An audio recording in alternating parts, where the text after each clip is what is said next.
Pour permettre à la mégastructure marine de se déplacer sur l'eau, des systèmes de propulsion extrêmement performants sont nécessaires. Sur les paquebots, on va y trouver ce qu'on appelle des diesels alternateurs, c'est-à-dire des gros moteurs diesel qui font tourner un alternateur qui génère de l'électricité pour faire tourner les moteurs électriques. C'est des moteurs qui sont évidemment extrêmement puissants parce qu'il faut propulser à une vingtaine de nœuds, c'est-à-dire une quarantaine de km/h, des bateaux qui peuvent faire 60-70 000 tonnes, voire plus en poids.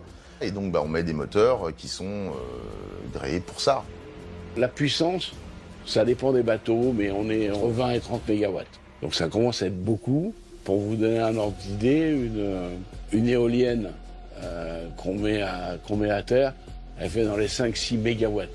C'est-à-dire que pour alimenter le bateau, il faut mettre 5 à 6 éoliennes juste pour le besoin de la propulsion, sans parler du reste.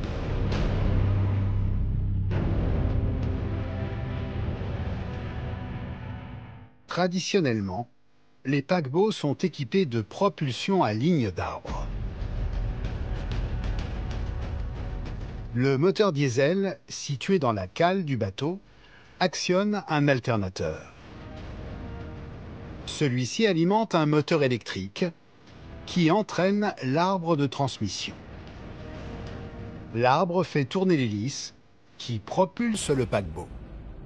Et puis, derrière l'hélice, on met le safran, ce que vous appeliez jusqu'à aujourd'hui, j'imagine, un gouvernail.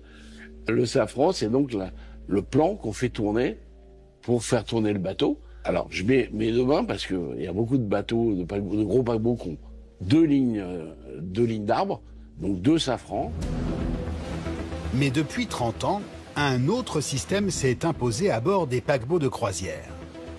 Une propulsion novatrice qui a métamorphosé la manière de manœuvrer ces navires géants. Désormais, plus d'arbres de transmission à l'intérieur du bateau. Tout le système de propulsion est placé dans une nacelle à l'arrière du navire, le pod. Alors les pods, ce sont quoi?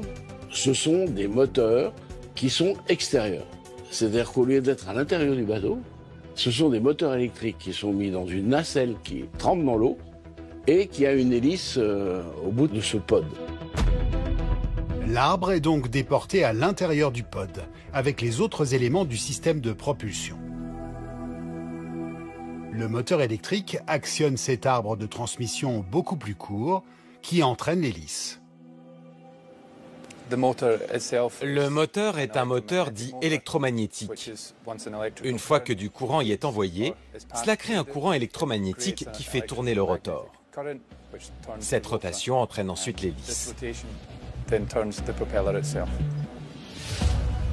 Ce système compact a révolutionné l'industrie des croisières.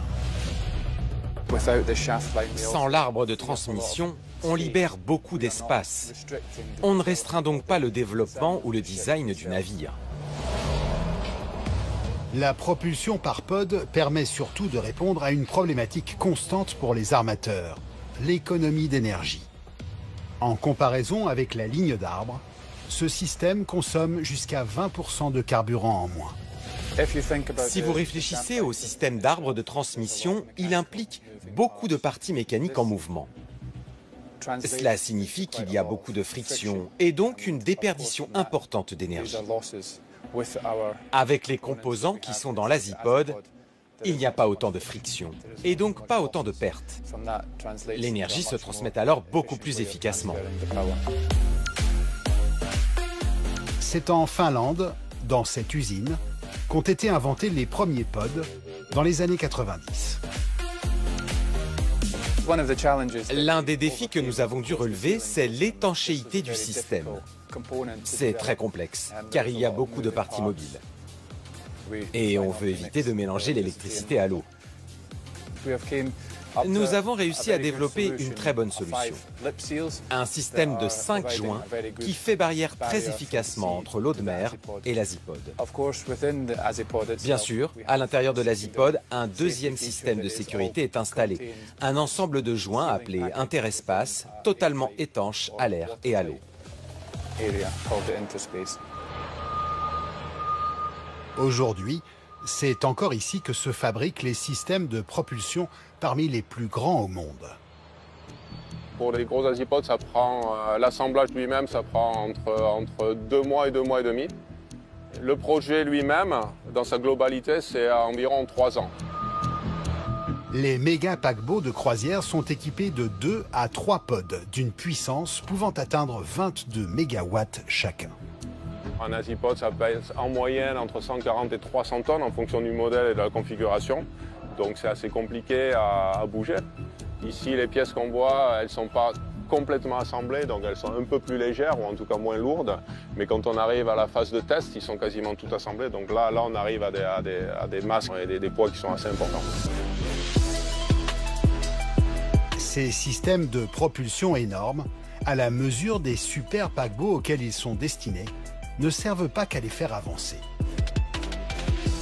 Ils facilitent aussi leur pilotage.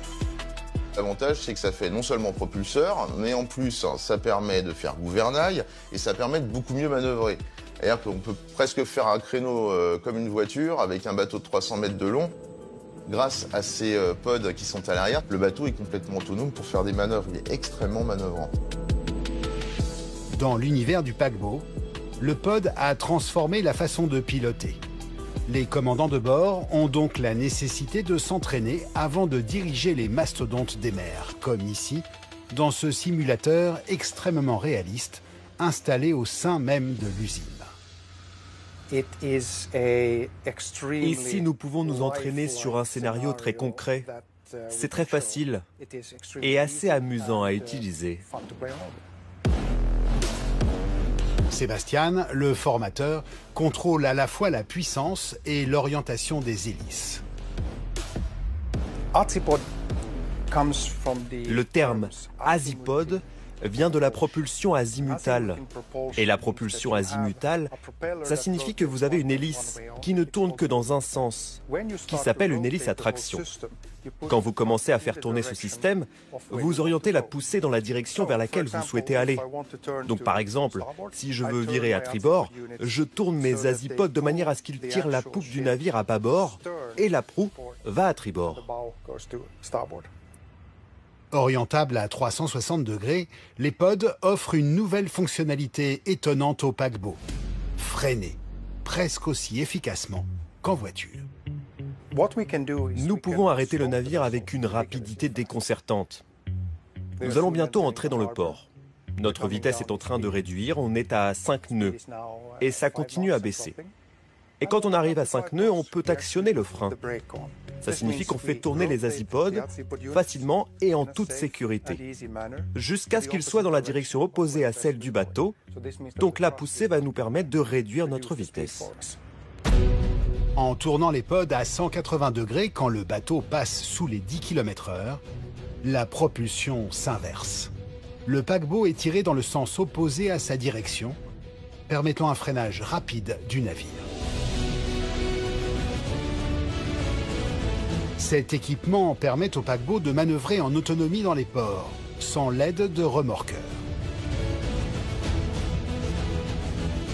Maniabilité, gain de place, économie d'énergie, la propulsion par pod a su convaincre les armateurs.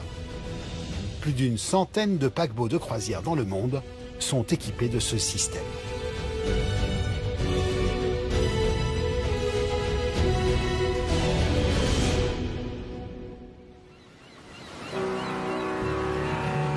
Mais le pod n'est pas la seule manière de réduire la consommation de carburant des navires.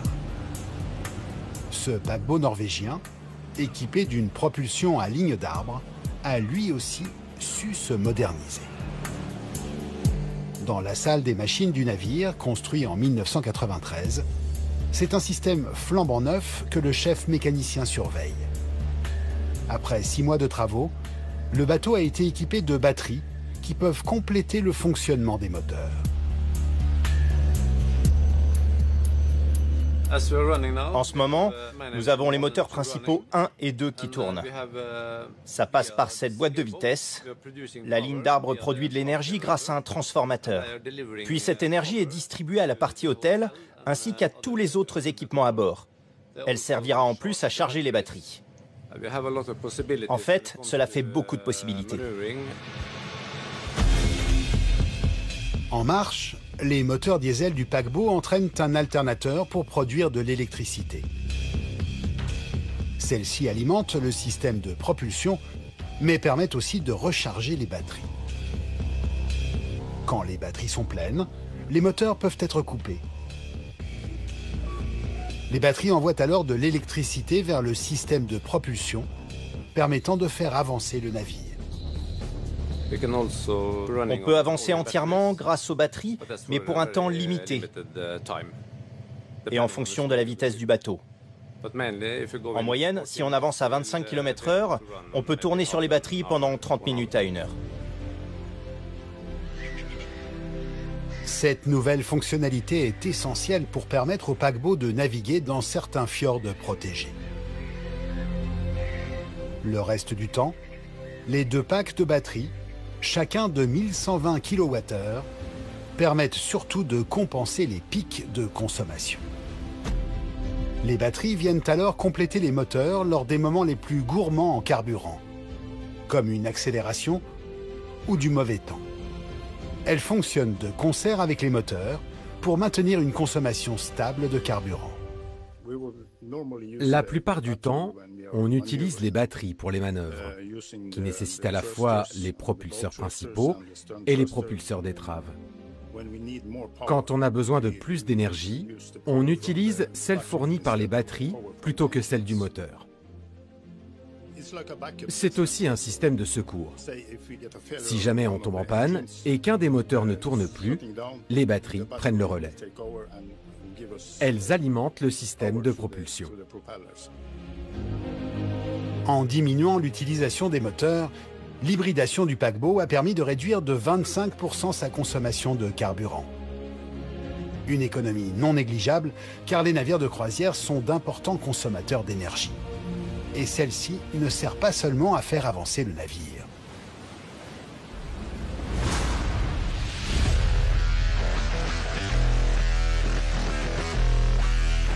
Chaque paquebot de croisière est une ville flottante, illuminée en permanence.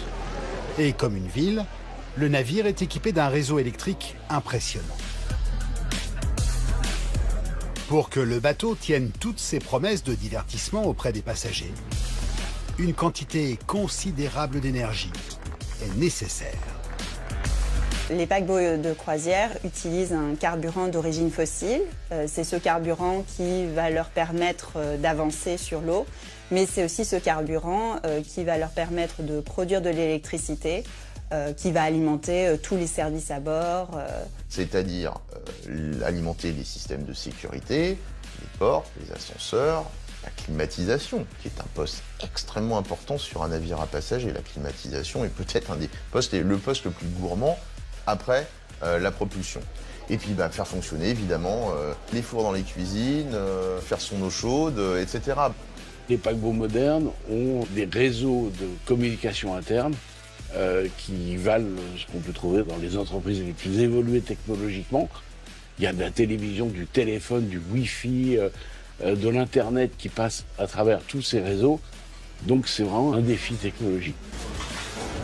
Mais les équipements hôteliers ne sont pas les seuls consommateurs d'énergie. Dans ces parcs d'attractions sur l'eau, chaque activité de loisir demande de l'alimentation.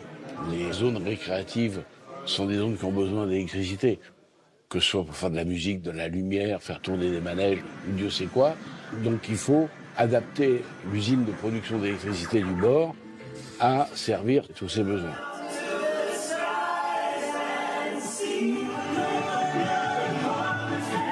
En mer, pas de centrale nucléaire ou d'éoliennes embarquées. Tout revient à la salle des machines. L'usine électrique de cette ville sur l'eau, ce sont ses moteurs. Quand ils tournent, les moteurs produisent de l'énergie pour alimenter le système de propulsion. Mais une partie de celle-ci, transformée en électricité, est aussi envoyée partout dans le navire pour satisfaire les besoins des passagers et de l'équipage.